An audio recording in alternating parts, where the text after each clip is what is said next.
Yeah, there's a lot more. Oh yeah, right So there. once you locate them, I think that night vision is better. Yeah. I mean, you can see them crystal clear. Yeah. Yeah, it looks like you're looking at them in the daytime. Look at this. Oh man, do I love the Arken Zulus 5-20 digital day-night scope. After posting a few initial Zulus videos, I've heard from several people asking to see day and night footage from the scope, as well as a tutorial for how to make the One-Shot Zero process work. I will do the One-Shot Zero video sometime soon, so be sure to subscribe to this channel now so that you don't miss it. All right, let's take a look at actual footage from the Zulus. This scope is packed with features. One of my favorites is the auto record. When a shot is fired, the Zulus automatically records 6 seconds before and 6 seconds after the shot. That is one less thing that you have to think about when you're in the field. Stay in the hunt and on target.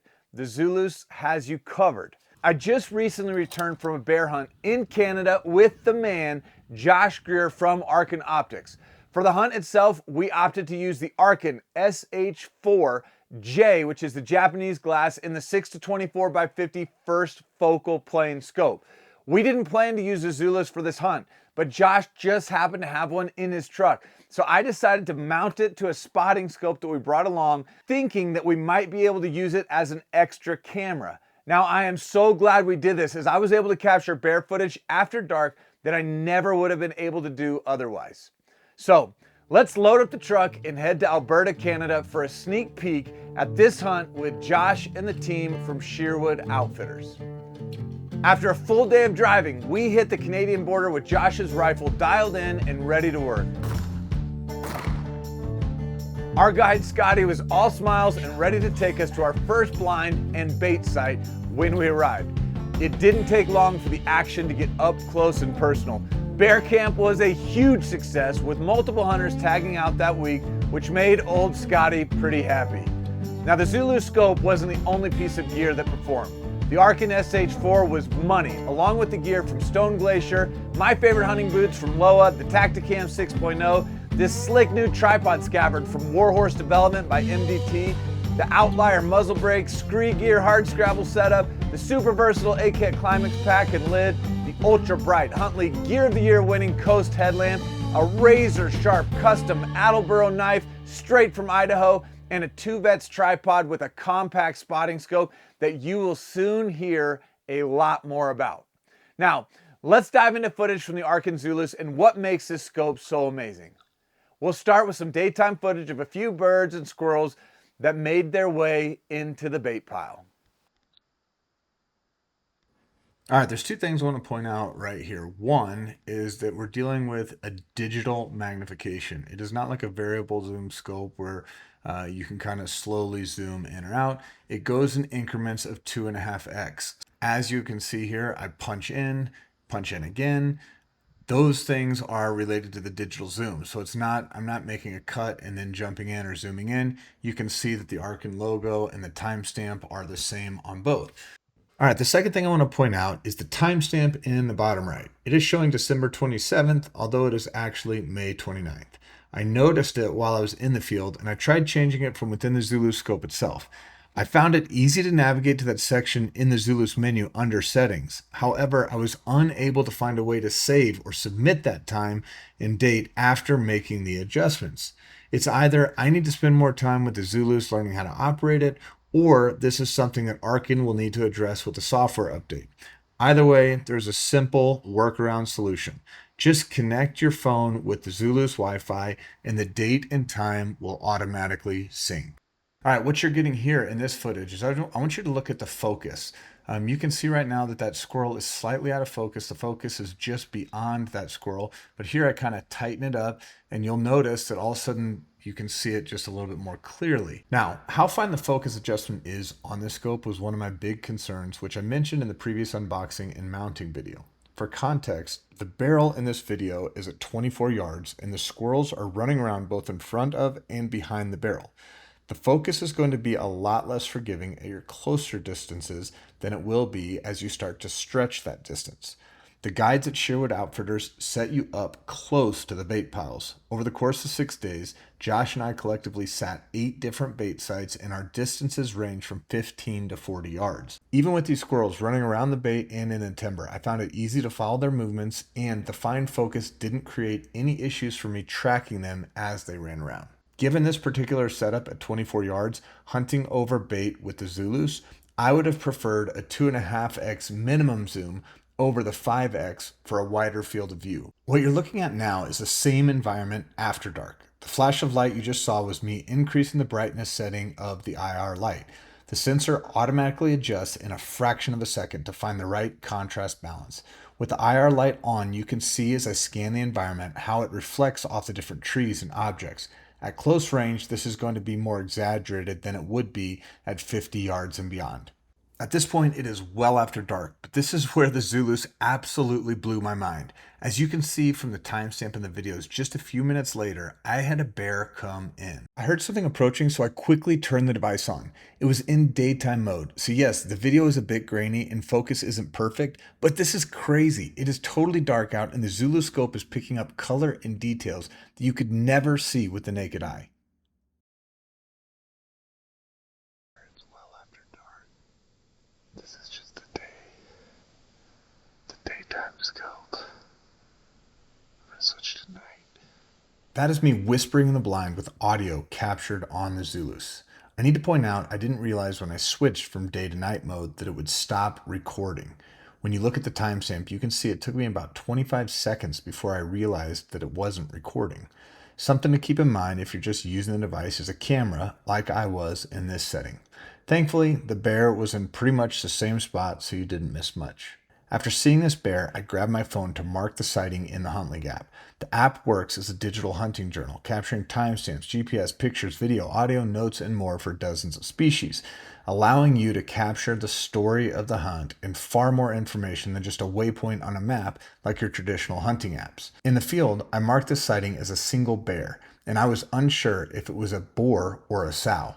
After getting back to camp that night and pulling the footage, I realized it was 2 different bears. I had both a boar and a sow, probably a sow in heat, so this boar was staying with her. The first bear was the sow, and she was hesitant to come into the bait. As she retreated in the timber, a much larger boar came in from the left and approached the bait. You can tell with both of these bears that they are coming in hesitant, clearly educated by past experiences around bait, and they are on guard. As it was nearly 11 p.m., I knew it would only be moments before Scotty, our guide, would be on his way in to pick me up. At this point, I was hoping that maybe Josh was successful and that they would be a little delayed returning to get me so that I would have a little more time to observe these bears and see if they would finally make their way in. It had a beautiful white chest patch, and the guides at Sherwood Outfitters said that this would have been a nice boar. Unfortunately, I could hear the distant sound of the UTV approaching, which alerted the bears and pushed them into the timber.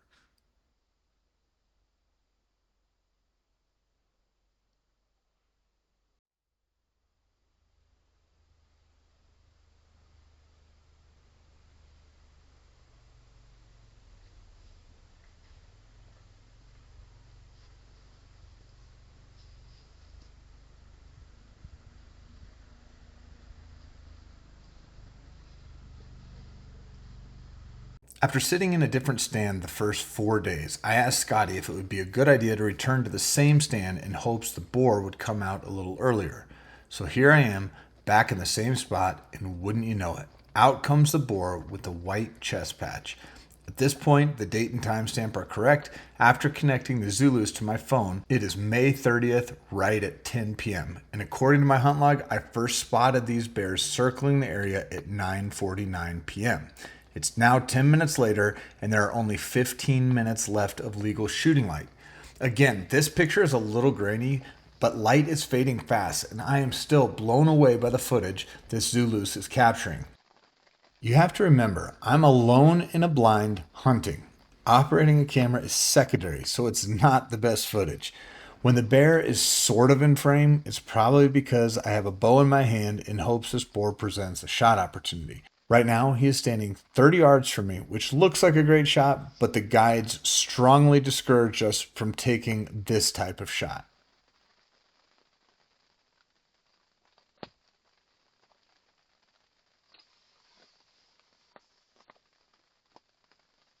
I'm wearing a DJI action camera on my head, so let me show you the raw footage from that camera at this time so that you have something to compare it to.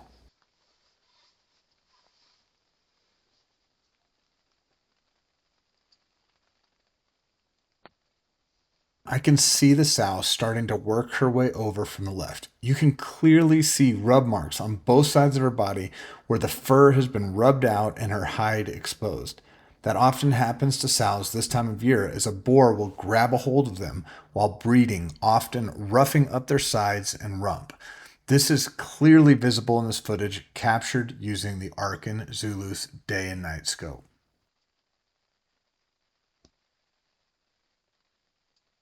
Once again, you can tell that both of these bears are acting very skittish around the bait, and for good reason. Prior to seeing them for the first time that night, I probably heard them circling the area for 20 minutes. It wasn't until 9:49 p.m. that I caught my first glimpse in the timber. Then it was another 10 minutes before the boar cautiously made his way out to the beaver. Now both bears move off and disappear for a few minutes, but you knew that they didn't really leave the area. These are incredible animals, and at this time, I've pretty much decided to pass. I went to Canada hoping to harvest my first bear. I was able to accomplish that on day 3 with a rifle. This was now day 5, and I had one more bear tag and a wolf tag in my pocket with a bow in hand. Josh had tagged out a few hours earlier and was already back at camp waiting to hear good news. He knew there was only a few minutes left of legal light and was texting me to see if anything had come in. I was really hoping that both bears would approach the bait in the last few minutes of light with more confidence after having come in already without any incidents. It appeared the sow had finally worked up the courage, but she quickly decided to turn back and join the boar just outside of range.